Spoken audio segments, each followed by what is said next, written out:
Hey, what's up guys? Welcome back. Big exciting news today. We're starting another guitar kit.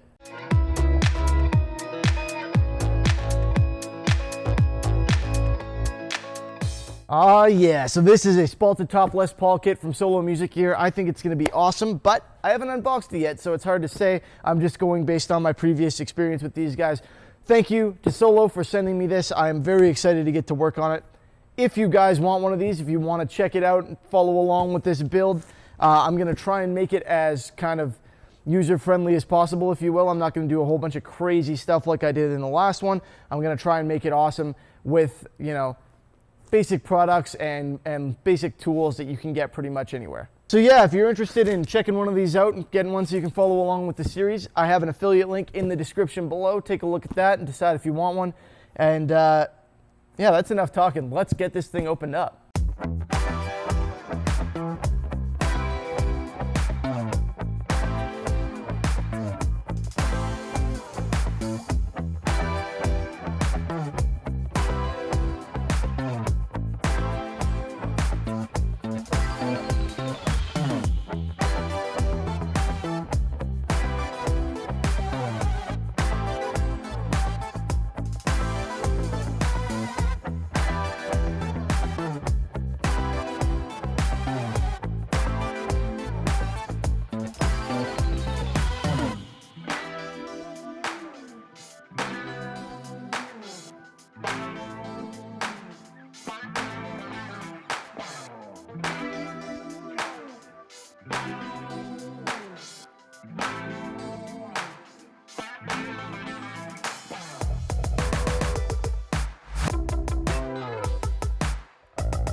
Oh my God, how awesome is that? I am so happy right now. Look at that veneer, holy. This is gonna look fantastic.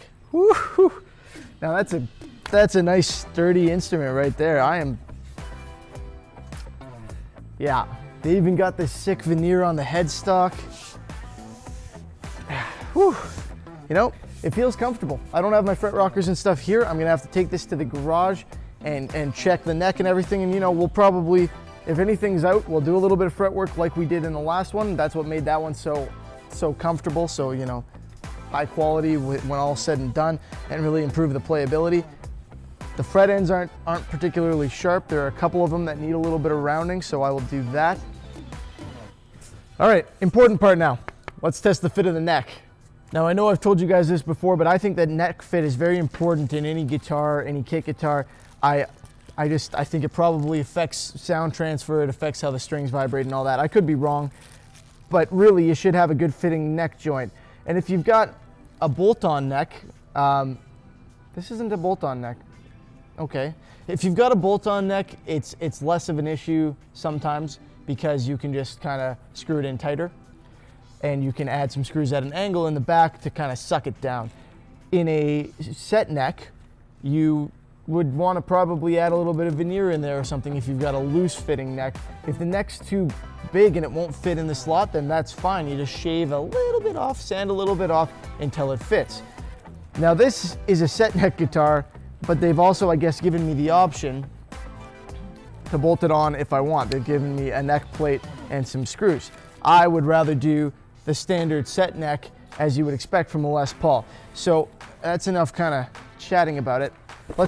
Whoa, that was close. All right, let's test it out. So if I come from this side, all right, if I try and jam it straight in here, it's too big, which is a good sign as long as I can get it in from the top, because that means that it gets a little bigger as you go to the outside and there's no chance of it pulling out. It kind of locks itself in. So let's see if it slides in.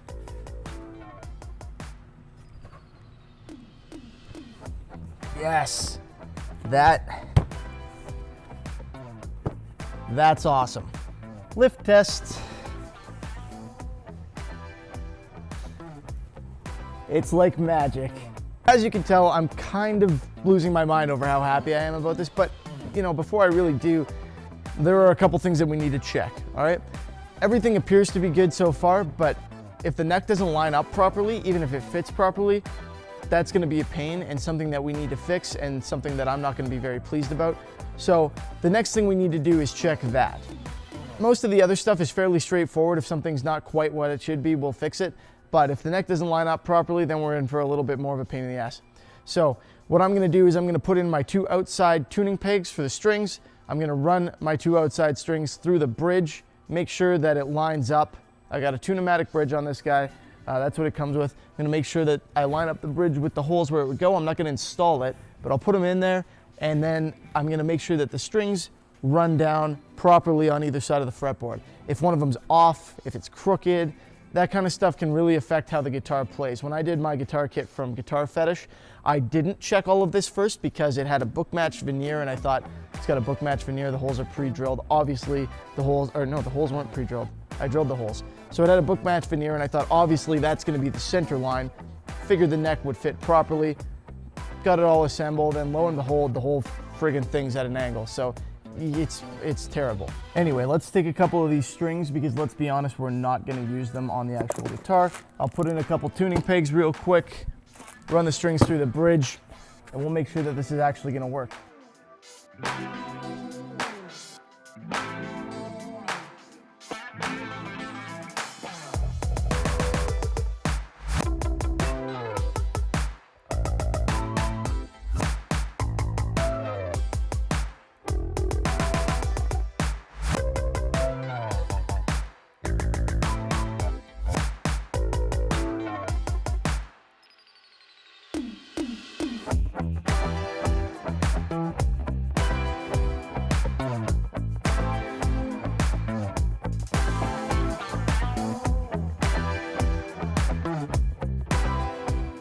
Well, that pretty much settles it then.